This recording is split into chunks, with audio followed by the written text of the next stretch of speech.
Sesungguhnya aku tidak bisa memberikan manfaat untuk diriku ataupun madarat kecuali sebatas yang dikehendaki oleh Allah.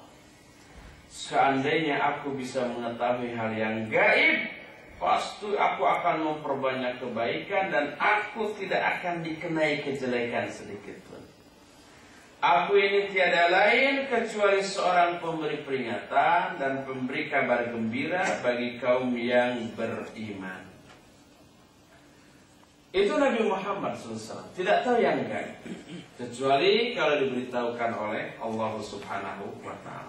Tidak bisa memberi manfaat atau mudarat sedikit pun. Itu ketika beliau masih hidup, apalagi setelah matinya.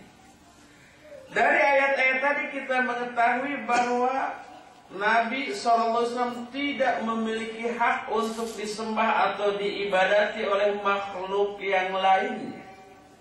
Semua ibadah hanya boleh ditujukan kepada Allah. Allah berfirman, "Qul inna sholati wa nusuki wa mahyaya wa mamati lillahi rabbil alamin la syarika lahu wa bidzalika umirtu wa ana awwalul muslimin." Katakan oleh Muhammad, sesungguhnya sholat, pengorbanan hidup dan matiku, semuanya untuk Allah Rabbul Alamin yang tidak ada syarikat baginya. Demikianlah aku diperintah dan aku termasuk orang yang pertama kali muslim. Jadi Rasulullah SAW memiliki dua peran. Peran yang pertama, hamba Allah. Sebagai hamba, beliau beribadah kepada Allah. Sebagai hamba, tidak boleh diibadati oleh kita para pengikutnya. Tapi yang kedua, peran beliau juga sebagai Rasul. Sebagai Rasul memiliki kelebihan dibanding manusia biasa, yaitu diikuti, ditaati perintahnya karena perintah beliau adalah perintah Allah Subhanahu wa Ta'ala. Inilah dalil tentang syahadat Muhammad Rasulullah. Selesai sudah penjelasan tentang dua kalimat syahadat, la ilaha illallah dan Muhammad Rasulullah sebagai rukun Islam pertama. Wa dalilus sholati wa zakah. Adapun dalil sholat dan zakat, rukun Islam kedua dan yang ketiga. Maknanya sholat dan zakat itu termasuk bagian dari agama. Allah berfirman dalam Al-Bayyinah ayat yang kelima, wa ma umiru illa liya'budullaha mukhlishina lahuddin hunafa wa yuqimus shalah wa yutuz zakah wa dzalika dinul qayyim.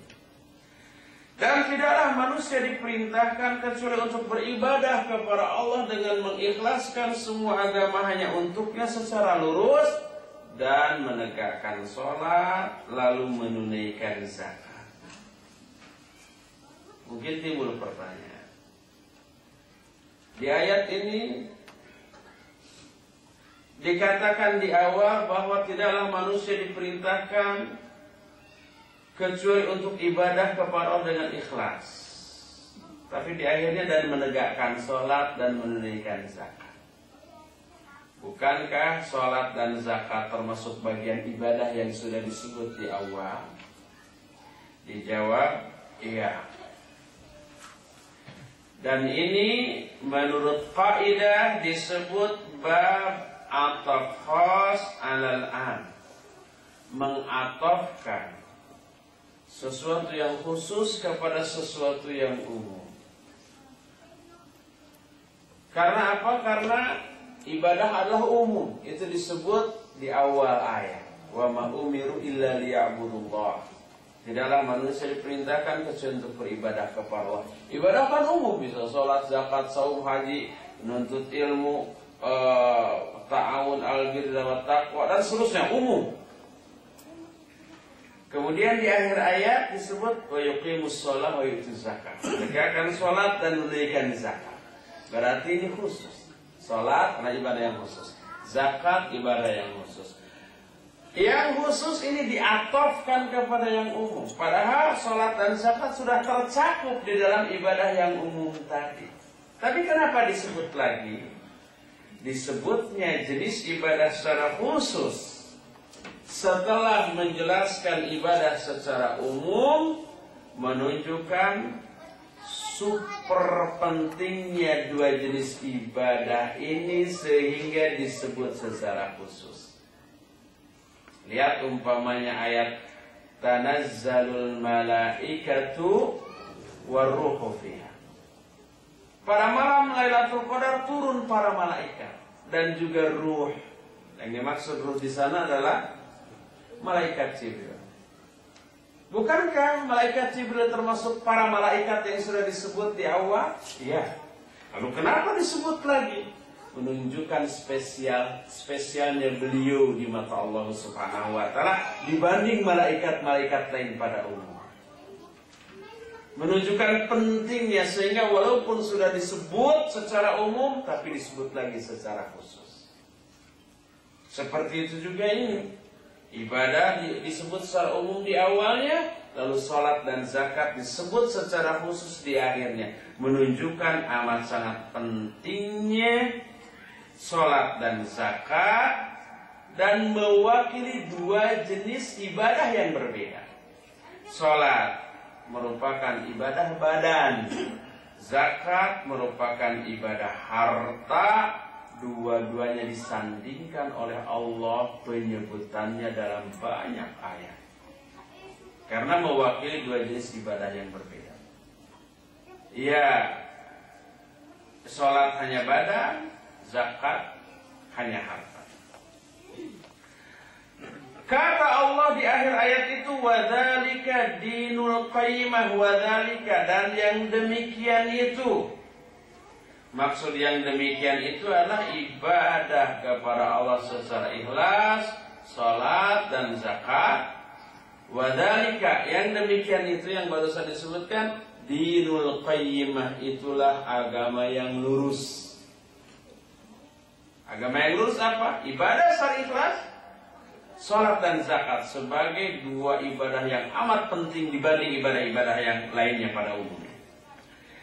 Makna itulah dinul qayyimah, agama yang lurus, artinya la ijadah fiha li'annaha dinullah azza wa jalla wa dinullah mustaqim kama qala ta'ala wa anna hadha sirati mustaqiman fattabi'uhu wa la tattabi'us subula fatafarraqa bikum an sabili. Yang dimaksud agama yang lurus adalah agama yang tidak ada kebengkokan di dalamnya, tidak ada kekurangan, tidak ada kesalahan, seluruhnya sempurna. Kalau toh ada satu poin ajaran dari agama yang dianggap salah, salah itu menurut pikiran manusia yang disertai dengan tendensi-tendensi tertentu. Umpamanya banyak manusia yang menyalahkan beberapa poin dari ajaran Islam. Seperti umpamanya waris untuk laki-laki 2 kali lipat dari wanita. Sebagian menyatakan ini gak adil, diskriminasi antara laki-laki dan wanita. Atau waqarna fi buyutikunna, hendaklah kalian hai para wanita diam di rumah-rumah kalian. Oh, ini belenggu terhadap emansipasi wanita, membelenggu gender, kesetaraan. Atau umpamanya fankihu ma qawalakum minan nisa'i mathna wa thulatha wa ruba'. Nikahilah oleh kalian wanita-wanita yang kalian sukai 2, 3 atau 4. Ini beberapa poin yang sering menjadi celah untuk diserang. Ini poin-poin yang dianggap salah oleh segelintir orang.